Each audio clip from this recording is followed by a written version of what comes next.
Students, continuation of chapter 17, Commerce. Now, in the previous class, we saw what are the rights of the consumer. Now, today we'll see what are the duties of consumer. First one is buying quality product at reasonable price. Now, a consumer, before buying a product, he must inquire about the price, quality and other conditions and terms of the product. Okay, so it is the responsibility of the consumer to purchase a product after gaining a thorough knowledge of the price, quality and other terms and conditions. The consumer should inquire about the price from certain shop and if possible from the garment stores to get an idea of its price. Okay. The next one is ensure the weight and measure before making the purchase. So before purchasing the product, he must ensure that the correct weight and measurement is there for the product. Now the seller often cheats the consumer by using unfair weights and measure. The consumer should ensure that he or she is getting the product of exact weight and measure. Therefore, the consumer should remain vigilant when the seller is naturally measuring or weighing the product. So he must be very careful while the seller is measuring the product. The next one is reading the label carefully. So before purchasing any product, the label, all the details or all the informations will be there in the label. So the customer has to thoroughly go through the labels in the product. So it is the duty of the consumer to thoroughly read the label of the product. It should have the correct, complete and true information about the product. Okay, 2 points. The next one, beware of false and attractive advertisements. So any wrong advertisements, the consumer should not fall into it. Okay, so often the products are not as attractive as shown in the advertisement by the seller. So in the advertisement and all, the product will be very attractive and they motivate us to buy the product. But the consumers, they should be very they should take their decision on their own and they should not get attracted by the advertisement and by the product. Okay, hence it is the prime duty of the consumer not to get misled by such fraudulent advertisement. Next, misleading schemes. So now in the advertisement they may say some discount offer there is buy one get one free. The consumer should not be attracted by or misled by all such schemes. Okay, so they should be very cautious that even if there is a discount or there is some offer like buy one get one, only if it is beneficial to the seller they will sell. So that thing they should keep in mind before buying any product. Okay, and this misleading schemes, the finance many financial companies also, they provide us with so many schemes. Okay, and finally when they collect all the money from the investors, they close the shop or close the company and go away. Okay, so that should not be done. So mostly advertisements are used to be very attractive and appealing to the senses, and they may be occasionally false and misleading. The consumer is supposed to be careful with the attractive advertisements and avoid such misleading and false advertisements. The consumer should be aware of the fact that he is not getting anything free and should not buy unwanted things out of greed.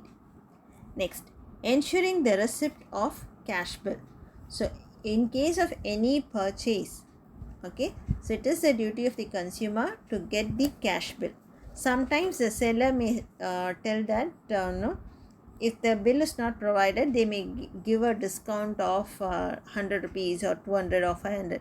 But still, when you make any purchase, it is better and safe to get the cash bill. Okay, because in case if you don't collect the cash bill in future, if some defective goods are being given to you or supplied to you, in that case you cannot file a case in the consumer court because you don't have the evidence of the transaction. So it is the legitimate duty. It is the duty of the consumers to collect the cash receipt and the warranty card supplied along with the bill. This will help them in seeking the redressal for their grievances. Okay, so first point here and second point. Next one is buying from reputed shops. So when you buy any kind of durable goods or any kind of electronic goods, say for example a laptop, it is better that you purchase from a reputed shop, okay, or a garment shop. So it is advisable for the consumers, because they know why they say like that, to purchase the goods from reputed shop, because the malpractices will not be there is no chance of malpractices in those shops. Okay, so it is advisable for the consumers to make the purchase from the reputed shops or the garment shops. The consumers, by purchasing from such shops, can escape from the malpractice of manufacturers and the shopkeepers or the vendors. Okay, next, never purchase from black market. So if there is any scarcity of the goods, it is better don't buy the goods from the black market. Okay, the consumer should discharge his duties as a responsible citizen. He should not buy the things from black market and in excess of his requirement. Now, excess of his requirement means, say for example, during this lockdown period, a sudden lockdown was announced and people started buying so many things and keeping stock more than their requirements. So ultimately what happens, there are people who don't for whom the goods are not available in the market. There is a scarcity and the goods, it is not made available to all the people, because some people may have excess of stock and there is a scarcity for many of the consumers. At times of scarcity, the consumers should not resort to panic buying. That is known as panic buying. During lockdown, sudden lockdown, people started buying so many, which is more than their requirements. They started buying out of panic. So panic buying and stock things excessively. This practice prevents others from purchasing their share of requirements. Next one.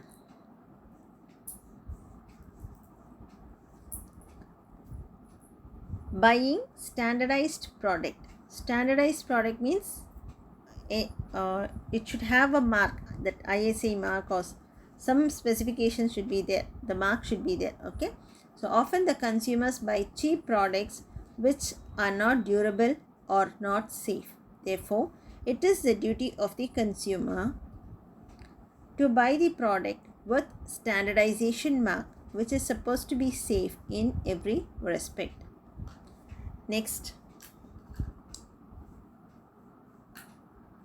knowledge of consumer rights. So everyone, all the consumers should be aware of what are the rights, and they should also know that to whom the complaint has to be filed in case of any discrepancies.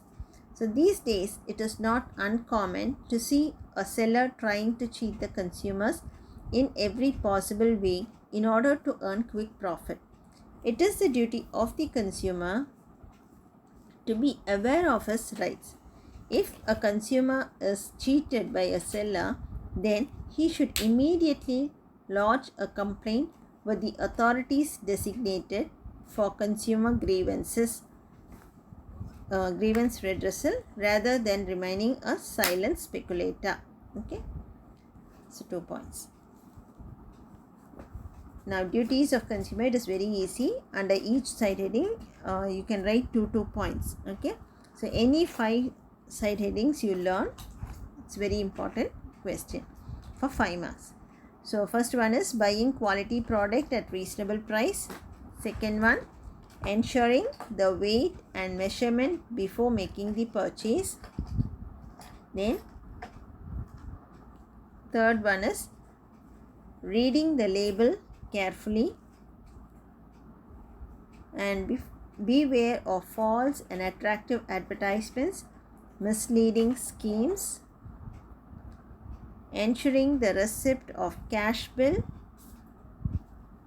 buying from reputed shops, never purchase from black market, buying standardized product, and knowledge of consumer rights. So totally there are 11 points in your textbook. You can learn any 5 points, and under each side headings 2 or 3 points you have to mention. I have already marked the answers for you. Okay, next one is the responsibilities of consumer. Now we'll see what are the responsibilities. First thing, when you buy a product, you are supposed to pay the price of the product, okay, according to the terms and conditions of the contract or the agreement. So first, a consumer must pay the price of the goods according to the terms and conditions of the sales contract. Next, the next responsibility is he must take delivery of the goods. So once you once you have made the purchase, you are responsible to take the goods or take the delivery of the goods. Okay, say for example, if it is a home delivery, then you can ask the seller to deliver the goods at your doorsteps. So the consumer has got a responsibility to apply to the seller for the delivery of the goods, and he or she has to take delivery of the goods in time. Suppose you ask the seller to deliver the goods at 5 p.m. At 5 p.m. you should be there to take delivery of goods. Okay. Next, the consumer has to bear any loss which may arise to the seller when the consumer delays taking delivery of the goods as per the terms of the contract. Suppose the buyer has requested the seller to bring the goods at 5 p.m. okay, to deliver the goods at 5 p.m. but at 5 p.m. he is not there at home, and the seller has incurred some loss of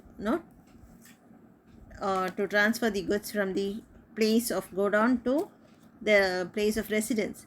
In that case, that loss has to be borne by the buyer. Okay, the consumer has to bear any loss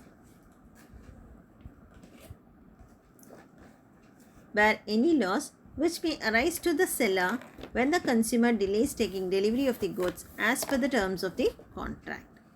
Next, consumer is bound to pay any interest and special damages caused to the seller in case if there is any delay in payment. So if there is any delay in the payment of installments, in such case the consumer has to pay the interest to the seller. Next, the consumer has to assiduously follow and keenly observe the instructions and precautions when using the product. So when a product has been purchased, whatever instruction is given or whatever precautions is given while by the seller, it should be followed. Okay, so the consumer has to follow and observe the instructions and precautions while using the product. Next one, the consumer has the responsibility to express unambiguously to the seller of his requirements and expectations from the product. So the consumer has the responsibility to express to the seller of his requirements and expectations from the product. Meaning, say for example, if you are buying a refrigerator, in that case your preference, the color, double door or single door, the model, everything should be informed to the seller. Suppose if at the time of delivery you did not inform about any color, particular color, but you get a red color fridge, but you needed a gray color. So in that case you cannot ask the seller to replace it. So the consumer has the responsibility to express unambiguously to the seller of his requirement and expectations from the product. The next one, 7th, the consumer must seek to collect complete information about the quality, quantity, price, etc. of the product before purchasing it. So before purchasing a product, you should collect all the details regarding regarding the product. Information like quality, quantity, price, all the features you should collect it. The consumers must get cash receipt and the warranty cards. Cash receipt as a proof of goods purchased from the seller. If it carries any warranty, the buyer must obtain the warranty card mentioning the date of purchase and the period of warranty. It must also bear the signature and stamp of the seller organization. The next one, the consumer must file a complaint with the seller concerned about the defects or shortcomings noticed in the product and service. So once you purchase a product and you start using it, if there is any defect, it should be informed to the seller. So these are the responsibilities of the consumers. Here you can write 5 or 6 points. Responsibilities of consumers. Now with this we are completing this chapter 17, the duties. Now today we have seen the duties of the consumers and the responsibilities of consumers.